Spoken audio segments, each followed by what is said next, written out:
भगवान शंकर की दूसरी शादी गिरिजा से कैसे भई?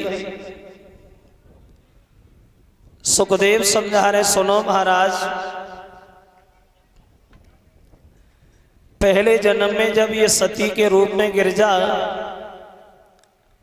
अपने पिता दक्ष प्रजापति के घर पे खत्म हो गए, फिर इनका दोबारा जन्म हुआ है महाराज हिमांचल के यहाँ, तब इनका नाम पड़ा है गिरिजा। और ये गिरिजा जो है वो बचपन में ही भगवान भोले बाबा की तपस्या करने के लिए वन में चली गई और मन में ये फैसला किया अगर हम विवाह करेंगे तो भगवान शंकर के साथ, अगर शंकर जी से मेरी शादी नहीं भई तो पूरी जिंदगी भर कुंवारे बने रहेंगे लेकिन दूसरे से शादी नहीं करेंगे। गिरिजा ने मन में ये दृढ़ संकल्प कर लिया अगर विवाह होगा तो भगवान भोले बाबा के साथ में, अन्यथा मेरी शादी होगी किसी से नहीं। अब इधर गिरिजा भजन में लीन और उधर देवताओं के सामने एक मुसीबत खड़ी हो गई। एक तारक नाम का राक्षस देवताओं को परेशान करने लगा, तो सब देवता इकट्ठे होकर के ब्रह्मा जी से मिले, बोले प्रभु इस तारक को कैसे मारा जाए? तो ब्रह्मा जी ने बताया, इंद्रदेव जो भगवान भोले बाबा का लड़का होगा वो इसे मार पाएगा, उसके अलावा दूसरा कोई नहीं मार पाएगा। अब मुसीबत इस बात की खड़ी हो गई कि भगवान शंकर के नेत्र कौन खुलवाए, क्योंकि सती जब से खत्म हुई है तब से भोले बाबा समाधि मिली। अब भोले बाबा से बैर कौन मोल ले? तो कामदेव कहने लगा, इंद्र भैया ये काम हम करेंगे,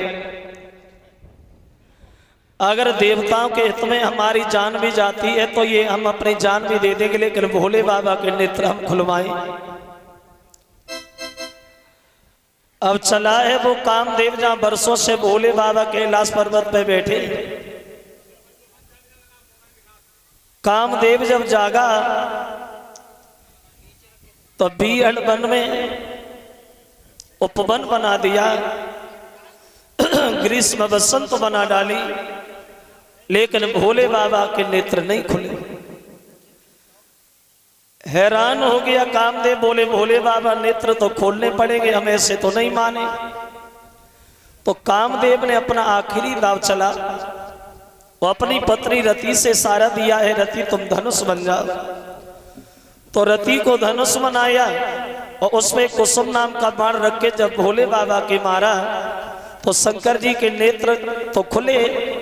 जब वो बाण लगा शंकर जी के तो नेत्र तो खुले, लेकिन गजब हो गया, उन दोनों नेत्रों के साथ साथ खुला तीसरा नैन भी और उन नैनों के साथ, और जिसकी ज्वाला मात्र से वो भस्म हुआ रतिनाथ। दोनों नेत्र खुले, उन दोनों नेत्रों के साथ साथ तीसरा नेत्र भी खुला, जिससे अग्नि प्रकट भई। जो कामदेव सामने खड़ा है जल करके राख हो गया, देवता में त्राहि मच गई। अब भोले बाबा के क्रोध को कैसे शांत किया जाए? तो देवताओं ने कामदेव की पत्नी रति को ही आगे बढ़ा दिया। तो रति भगवान भोले बाबा के पैरों पे गिर पड़ी, शंकर जी ये आपने क्या किया? अरे इसमें मेरा पति का कोई दोष नहीं था भोले बाबा, मेरे पति ने तो देवताओं के हित में तुम्हारे नेत्र खुलवाए, लेकिन तुमने तो हमें जिंदा ही मार दिया, अब मैं कहां जाऊं? रति अपने पति की याद करके भगवान शंकर के सामने जाकर के रोने लगी। तो भोले बाबा रति को समझाने लगे, रति रो नहीं, देखो रूठना उसी का होता है जिसको कोई मनाने वाला हो, रूठना उसी का होता है जिससे कोई मनाने वाला हो, और रोना उसी का होता है जिसे कोई छुपाने वाला हो। हे रति मेरी बात सुनो, अभी तुम्हारा पति मर तो गया है, लेकिन हम तुम्हें एक वचन देते, अभी तुम्हारे पति के साथ शरीर से भेंट नहीं होगी, युग द्वापर में चल के तुम्हारा पति तुम्हें दोबारा मिलेगा, तब तक तुम इंतजार करो। ये बात हो ही रही है, तब तक देवता ने भोले बाबा को चारों तरफ से घेर लिया।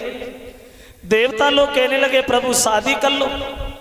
तो शंकर जी बोले इंद्र आंखें खुल नहीं पाई, शादी तैयार। बोले हम शादी नहीं करेंगे। क्यों शादी नहीं करोगे? तो शंकर जी ने जवाब दिया है देखो इंद्र भैया, सती से विवाह किया, वो अधवर में छोड़ के चली गई, अपने पिता के घर पे मरी गई। अब मैंने फैसला किया अब हम ऐसे ही बढ़िया है, अब हम विवाह नहीं करेंगे, क्योंकि शादी होने के बाद हम भजन भी नहीं कर पाते। अब ऐसे ही ठीक है। और वैसे ही ये बात भी सच्चे श्रोताओं जरा गौर करना।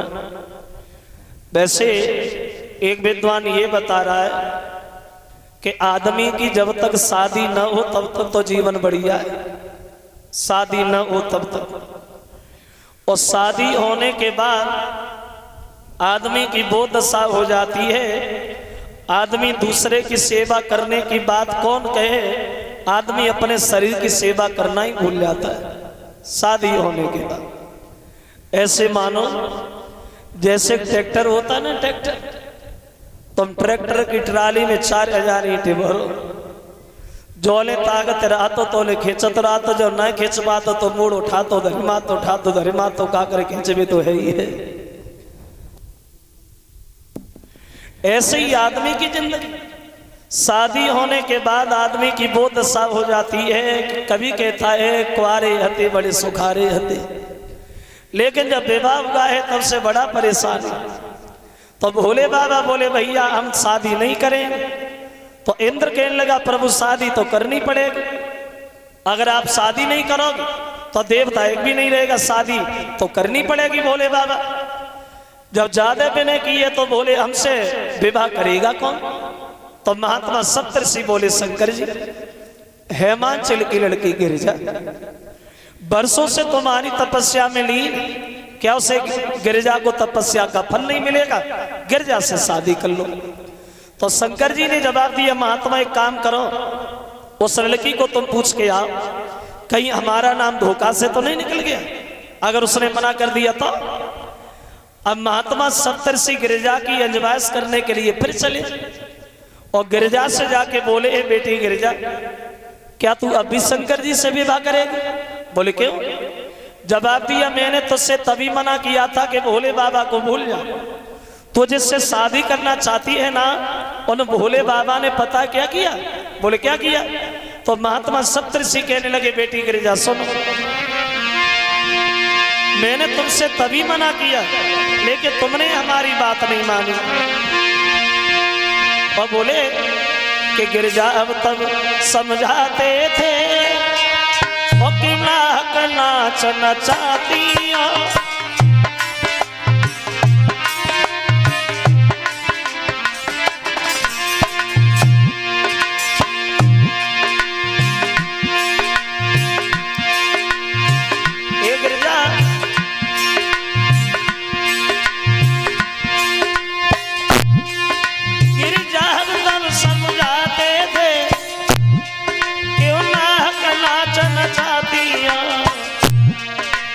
काम देव तो भस्म बहो, अब किन से ब्याह रचाती हो।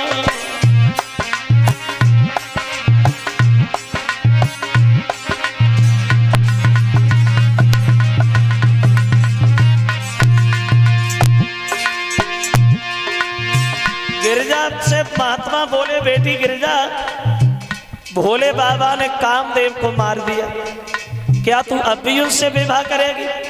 तो गिरिजा ने जवाब दिया महात्माओं उस दिन आए तो बड़ा मुसीबत से गए, आज फिर आए गए। सुनो